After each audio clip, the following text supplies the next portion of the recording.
बिस्मिल्लाहिर्रहमानिर्रहीम, अस्सलाम वालेकुम। तो आज हम इस बारे में बात करेंगे कि आप एज एन इंटरनेशनल स्टूडेंट जब आप यहाँ पे ऑस्ट्रेलिया में या किसी भी कंट्री में अपने होम कंट्री से लैंड करते हैं तो कौन कौन सी चीज़ें आपके लिए शुरू में बहुत ज़्यादा ज़रूरी हैं, जो आपको अर्जेंट नीड पड़ेगी कि ये चीज़ें मुझे ज़रूरी पड़ेंगी एज एन इंटरनेशनल स्टूडेंट यहाँ पे। तो उसमें सबसे पहले आपके पास आ जाता है कि आपको अपने बैंक कार्ड की ज़रूरत पड़ेगी, क्योंकि बैंक कार्ड जब भी आप जहाँ पे भी जॉब वगैरह अप्लाई करेंगे तो आपको बैंक कार्ड आपसे पूछेंगे कि आपकी सैलरी वगैरह जो भी चीज़ें कहाँ पे डिपॉजिट करेंगे, तो आपको अपना बैंक कार्ड देना होगा। तो सबसे पहले जब भी आप आएंगे आके आप 1-2 दिन के अंदर अपने बैंक को विज़िट करें, किसी भी बैंक को। मोस्ट प्रोबेबली लोग कॉमनवेल्थ बैंक में ही जाते हैं, तो आप वहाँ पे जाके अपना बैंक अकाउंट ओपन करेंगे। उसके लिए आपको 3 डॉक्यूमेंट्स की ज़रूरत पड़ेगी। उसके लिए आपका पासपोर्ट होना ज़रूरी है, आपका वैलिड COE जो आपको यूनिवर्सिटी की तरफ से दिया जाता है, और 2 ही चीज़ें नहीं, उसके साथ आपको एक वीज़ा एक आपको वीज़ा की कॉपी है, वो भी आप अपने साथ लेके जा सकते हैं।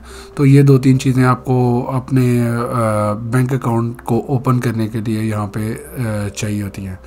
तो ये चीज़ें आप तीनों चीज़ें अपने साथ लेके जाएंगे। एक आपके पास COE आ जाता है, एक आपके पास अपना वीज़ा आ जाता है, एक आपके पास अपना पासपोर्ट आ जाता है।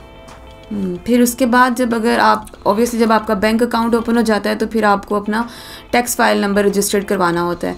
तो उसके लिए आपको कहीं जाने की ज़रूरत नहीं है, आपको you just need to go to your web browser and type www.ato.com.au। तो इसी तरह हर कंट्री का अपना होता है, बट ऑस्ट्रेलिया के लिए ato.com.au है। आपने वहाँ पे जाना है और अपना टैक्स फाइल नंबर रजिस्टर्ड करवा लेना है। विद इन अ वीक वो आपको लेटर भेज देते हैं, जहाँ पे भी आप रह रहे होते हैं आपने एग्जैक्ट वो एड्रेस देना है, अदरवाइज़ आपको ऑनलाइन अपना नंबर मिल जाता है। उसके बाद जब भी आप कहीं भी जॉब के लिए अप्लाई करते हैं तो फॉर दैट आपसे जो आपके एम्प्लॉयर होगा वो आपसे पूछेगा कि आपके डू यू हैव TFN, तो so you must have TFN। On that basis वो आपको जॉब देंगे और वो आपकी एक हिस्ट्री बना रहा होता है in front of immigration as well, क्योंकि ऑस्ट्रेलिया में या बाहर की कोई भी कंट्री है जैसे USA, कनाडा, UK, आप जहाँ पे भी हैं हर कंट्री में आपको टैक्स फाइल रजिस्टर्ड करना ही पड़ता है। ये मस्ट है। This is not like our on Asian countries, we have to pay tax in each and every situation. वो आपकी एक हिस्ट्री बनाता है, और जब आप अपनी इस कंट्री से जहाँ पे भी आप हो, जब आप यहाँ से वापस अपने होम कंट्री जाते हो तो इमिग्रेशन वाले आपको ज़रूर रोकते हैं, because they have to keep check on you according to your tax, either you have pay or not pay, so you have to pay in each situation. So that is another necessary thing you have to do, apply for TFN. Next. Okay उसके बाद आपने Australia के अंदर आके कहीं पे भी travel करना है तो आपको एक ओपल कार्ड की ज़रूरत पड़ेगी। आपके पास चूँकि शुरू में आपके पास अपना जो बैंक कार्ड है वो मौजूद नहीं होता, उसको एक वीक लगता है शायद आने में, कुछ दिन लगते हैं उसको आने में। तो उसके बाद जब आपके पास ओपल कार्ड, या तो आप ओपल कार्ड को यूज़ कर सकते हैं या आप अपने बैंक कार्ड को भी कहीं पे भी टैप कर सकते हैं अपनी बस को पकड़ने के लिए या ट्रेन पे कहीं जाने के लिए। तो आपको ओपल कार्ड की या अपने बैंक कार्ड की ज़रूरत पड़ती है। तो शुरू में आपके पास बैंक कार्ड नहीं होता तो आप ओपल कार्ड को इस्तेमाल कर सकते हैं, उसको आप कहीं पर भी चार्ज कर सकते हैं, और उसको कहीं पर भी चार्ज करके आप उसको टैप करके तो आप ऑस्ट्रेलिया में कहीं पर भी ट्रैवल कर सकते हैं जहाँ पे भी ट्रेन और बसेस की सर्विसेज मौजूद। तो आपको पता कैसे चलेगा कि आपकी बस कहाँ पे है या ट्रेन कहाँ पे है? उसके लिए आपके पास एक ऐप है, वो है ट्रिपव्यू एप्लीकेशन है, और ट्रिपव्यू के ऊपर आप अपना डेस्टिनेशन टू डेस्टिनेशन लगा के चेक कर सकते हैं कि मुझे कहाँ से कहाँ पे जाना है, और उसको लिए वो आपको एग्जैक्ट टाइम बताता है और आपको एग्जैक्ट उसी टाइम के ऊपर वहाँ पे पहुँचना होता है, और वो आपको एग्जैक्ट टाइम बता देता है कि आप कितनी देर में अपने डेस्टिनेशन पे पहुँचेंगे, या आप अपने फ्लैट अपार्टमेंट या रेंट जहाँ पे भी आप कर रहे हैं वहाँ से अपनी यूनिवर्सिटी तक आपको कितना टाइम लगेगा। तो उसके लिए आपको एक एप्लीकेशन करनी पड़ेगी ट्रिपव्यू, दूसरा आपको चाहिए ओपल कार्ड। हाँ definitely, that's so easy and simple. And उसके बाद आपने ये करना है कि अगर आप लोग जब आप पाकिस्तान से या अपनी किसी भी कंट्री से जब आप ऑस्ट्रेलिया में लैंड करते हो तो ऑब्वियसली आने से पहले आपको अपनी रेजिडेंसी फाइनल कर लेनी चाहिए कि आपने यहाँ कहाँ जाके स्टे करना है। स्टार्टिंग में कॉमन ऐसा ही होता है कि आप आते हो अपने किसी फ्रेंड्स के पास या किसी रेफरेंस से के थ्रू किसी के पास स्टे करते हो, बट लेकिन वो कुछ टाइम के लिए होता है। उसके बाद ऑब्वियसली आपने अपनी जगह बनानी है, तो अपनी जगह बनाने के लिए आपको ये करना है कि अगर आप लेट्स सपोज अगर आप शुरू में हो, बिल्कुल नए हो, तो ऑब्वियसली आपको कोई स्टेट एजेंट जो है वो आपको इस तरह से नहीं प्रॉपर्टी के अंदर जाने देगा, क्योंकि वो आपकी प्रीवियस हिस्ट्री देखते हैं और तो वो मुश्किल हो जाता है। समटाइम्स मिल भी जाती है लेकिन मुश्किल हो जाता है। डोमेन एप्लीकेशन है, रियल एस्टेट के नाम से एप्लीकेशन है, आप उस पर फाइंड आउट कर सकते हो।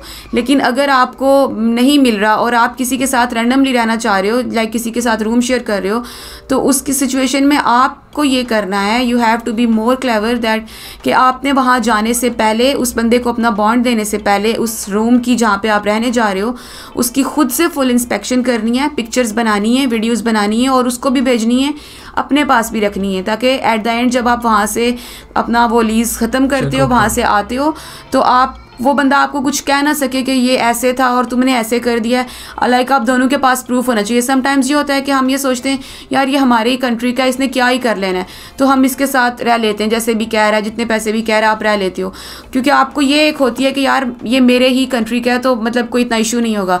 लेकिन ऐसा नहीं होता। यहाँ पर हर बंदा अपना अपना ही कर रहा होता है और हर बंदा अपने लिए ही काम करता है और उसको कोई लेना देना नहीं है कि आप न्यू आए हो या आप पुराने हो, डजेंट मैटर फॉर देम। सो आपको ही इतना क्लेवर होना पड़ता है कि आप ये करो कि आप उसको ऑलरेडी पिक्चर्स बना लो ताकि एट द एंड कोई इशू ना हो जाए आपके साथ। लाइक हो सकता है यहाँ पे आपका बॉन्ड रख लिया जाए या आपको वापस ना किया जाए, तो उसके लिए आपको पहले ही तैयारी कर लेनी चाहिए। इवन दो कि यहाँ पे कुछ जो हमारे एशियन कंट्री से जो लोग आए हुए होते हैं वो आपको ये भी कह सकते हैं कि ये एक बल्ब था तो इसके $10 आप पे कर दें तो 10 हम पे कर देंगे।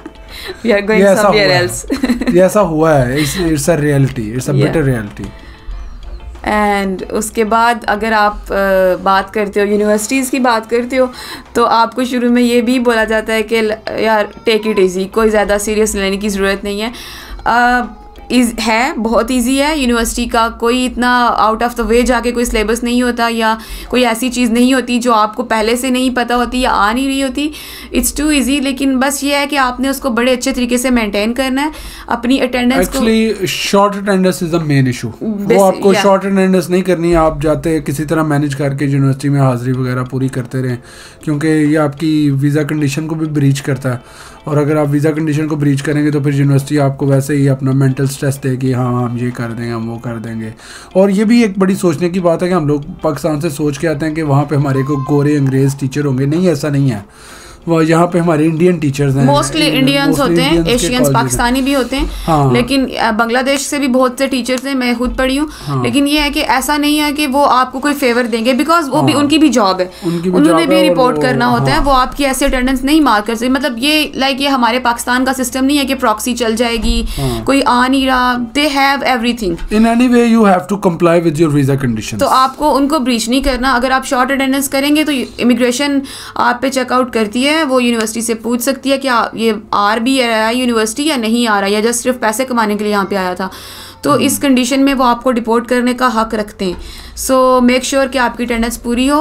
आप अपनी असेसमेंट्स अपने टाइम पे सबमिट करवाएंगे तो आपको पेपर्स में इतनी मेहनत करने की भी ज़रूरत नहीं है। लाइक अगर आपकी असेसमेंट में आ जाते हैं 45-46, so you just need 4 marks to just clear that syllabus. So इतनी कोई कर ज़रूरत नहीं है। लेकिन बस ये है कि आपने अपनी वीज़ा कंडीशंस को ब्रीच नहीं होने देना। So this is how you can start your journey while you come to Australia in your first week and in your first months. So for more information or for anything else, you can contact us.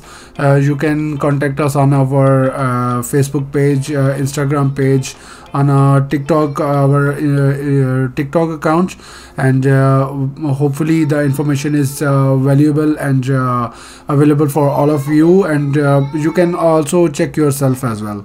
Thank you so much. Allah Hafiz. Allah Hafiz. Take care. Assalamu alaikum.